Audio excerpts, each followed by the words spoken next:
hopefully today isn't as eventful as yesterday. Plan is to head to Lake Argyle, which is 50, 60 kilometres from here. So not a lot of riding, but I have been busy this morning. Got up, put washing on, because in Broome I couldn't get anywhere to do it, so I've been, haven't had any clean clothes for a while. Then had a shower, that was really good. Charging batteries for the solar panels, drying out boots, organising the stuff in the panniers, because last night when I did change the tyre, just threw everything in on the side of the road, trying to make it back as quick as possible, or get off the road before night because of all those animals. So the only thing to do in Kununurra is to get a new inner tube for the back tyre and some food, and then I'll make my way up. Just waiting for some clothes to dry, and hopefully it's an uneventful day. I sorted out my clean clothes, put the last of my gear into the panniers as the local birds had a sticky beak. Well, it was time to find a tube for the back tyre.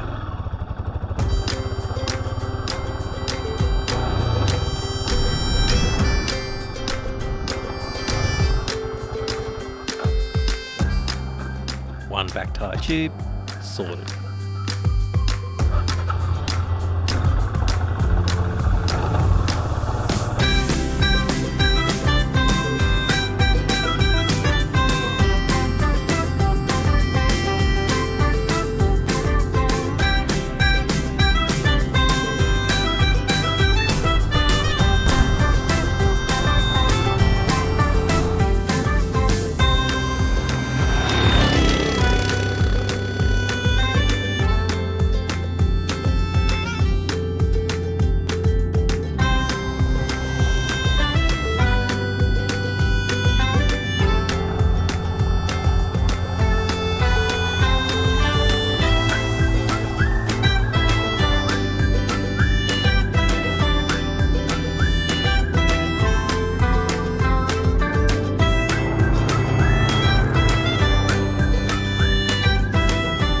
I saw a track to the left.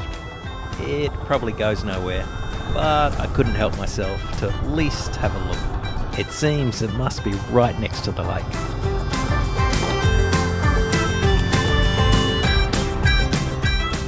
I could go no further, so I turned around and went back to the road.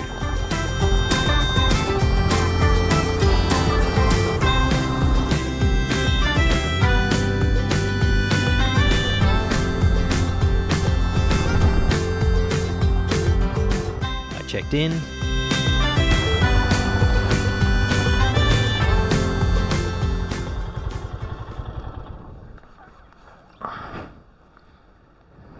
At least the campsite was flat.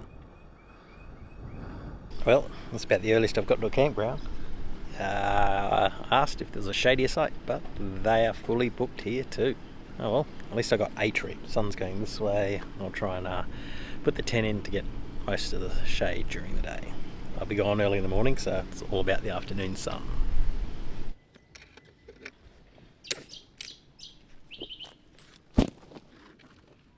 It's pretty hot, so I'm going to put shorts on first before I put this tent up.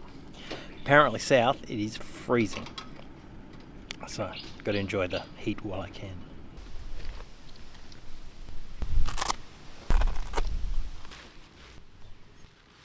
With the campsite set up, I decided to go and explore the lake.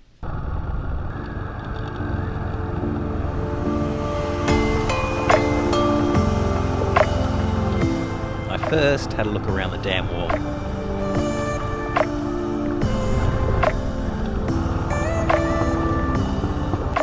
Man, that's a lot of water flowing out of there.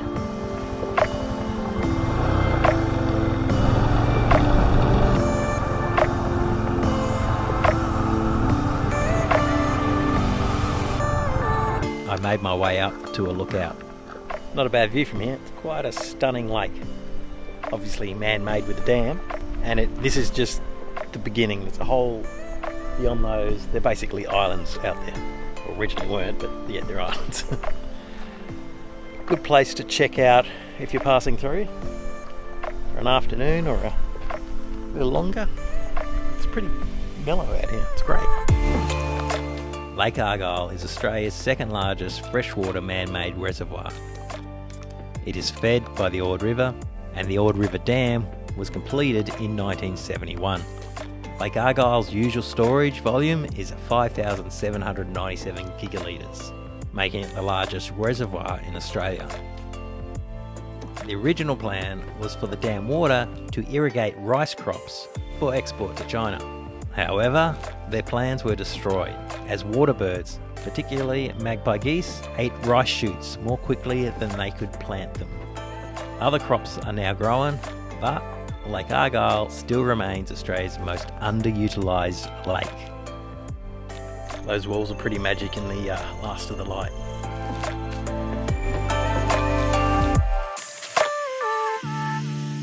You watch the shadows move up the walls.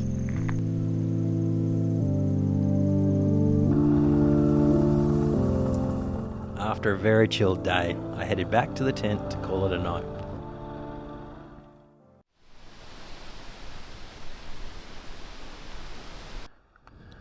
I got up before the sun, as it was potentially going to be a long day, depending on how I felt. There wasn't a lot to explore as I made my way east, then north to Darwin. Leaving the campground, I tried to be as quiet as I could. Well, as quiet as one can be on a motorbike. I didn't want to be the idiot that woke everyone up.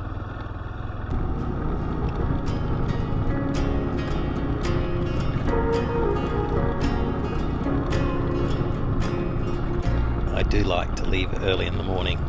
There's nobody on the road. You can cruise along, watching the sun slowly bring light to a new day, and the colours in the sky changing constantly. Then you get to see the red and orange of the land start to appear.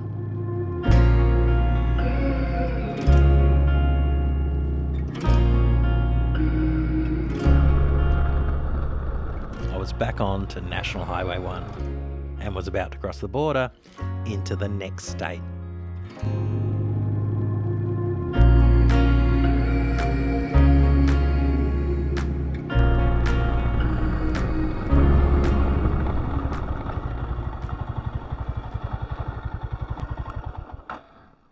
Where you live's home, but where you grew up as a kid, you also call home. This is the Northern Territory border, and I'm heading home to Darwin.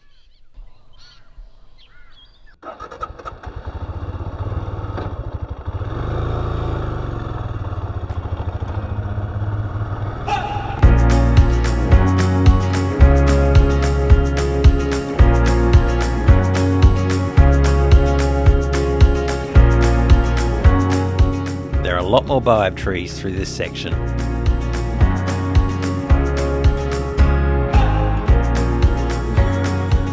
There's more cattle hanging around the edge of the road. It seems you need to keep your eyes peeled along this stretch, as there is no fencing out here. The roads have been pretty good along this stretch, but there are some patches that are a little rough.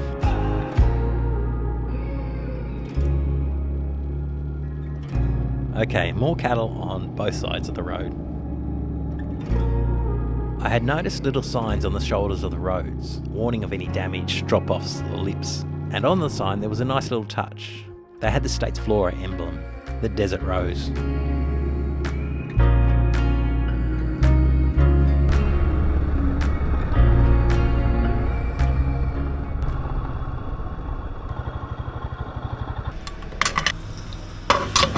So this is Timber Creek, just stopped for fuel. It'll be the first leg of 3 for the day. Next one's going to be Catherine.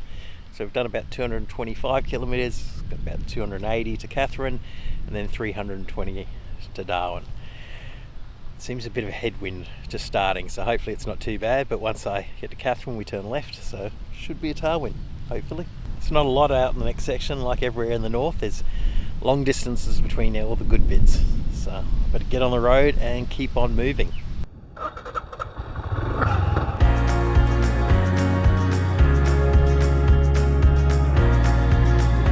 So I wonder whose job it is to cut the grass on the side of these highways. Imagine knowing you have 1,000 kilometres to mow up one side of the road, then 1,000 kilometres back the other side. It would be like painting the Sydney Harbour Bridge. They start at one end, then by the time they finish at the other end, they have to start all over again. Oh, and while we're on random useless facts, Do you know why the Sydney Harbour Bridge is painted grey? Well, it was the only paint colour available in high enough quantities to do the job. And these are the random things that come to mind out here on these long stretches of road.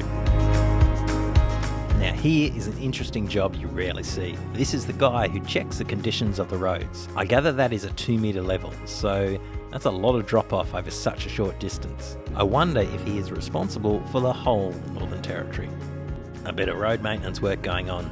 They are probably fixing up the drop off edges where the little desert rose signs are.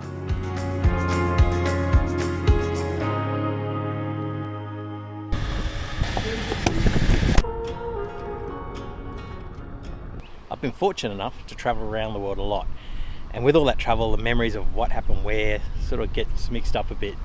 So that's why I've started filming these trips, to have a clear memory of what went on. And I'd edited them, so I thought, why not upload them here? And the response has been quite amazing, and people seem to really enjoy coming along the ride.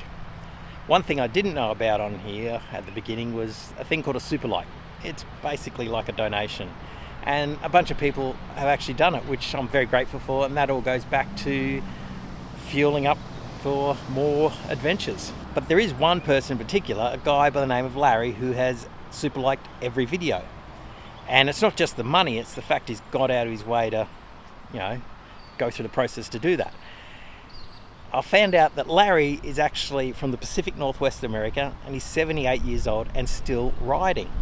And at 78, that's awesome, but he can't camp. So he's enjoyed watching the camping and that, and seeing a place he's never been before. So, in honour of Larry, I officially, although I'm not official, are changing the name of the Stuart Highway to the Larry Highway for the ride up to Darwin. So thanks, Larry. So let's head up the Larry Highway to Darwin. Unfortunately, I just heard that Larry had to have back surgery and is no longer able to ride. Hopefully, he'll have a speedy recovery. This is Catherine River, and I remember as a kid seeing the levels on the side of the bridge thinking, there is no way the water could ever get up there. But in 1998, the water went over the bridge and flooded the highway. The main street was covered by 2 metres of water, and a crocodile was even spotted by the police as it cruised down the main street.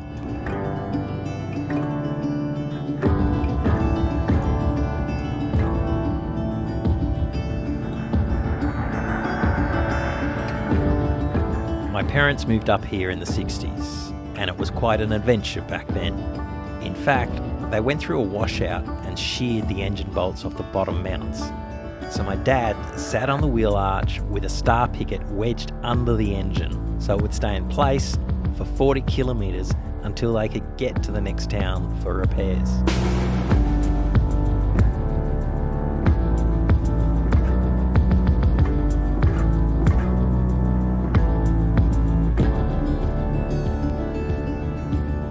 There's obviously been some recent burn-offs in the area. Basically controlled burning during the cooler, non-windy days, so they can keep control of the fire, which gets rid of most of the fuel. So there's nothing left for bushfires.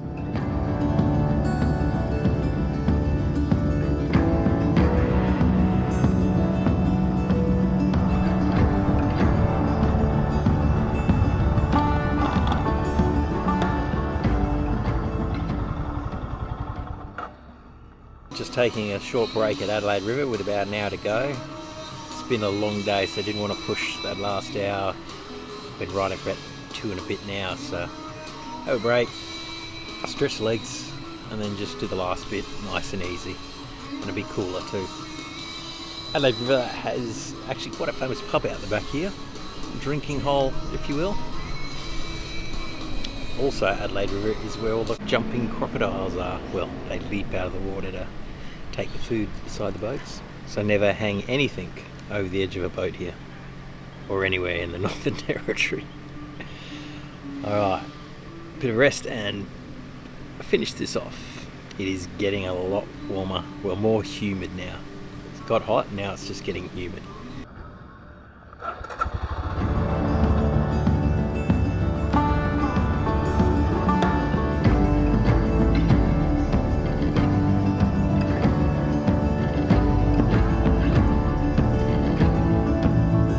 This is how Darwin's drinking water comes into town, along the 75 kilometre pipeline from the aptly named Darwin River Dam.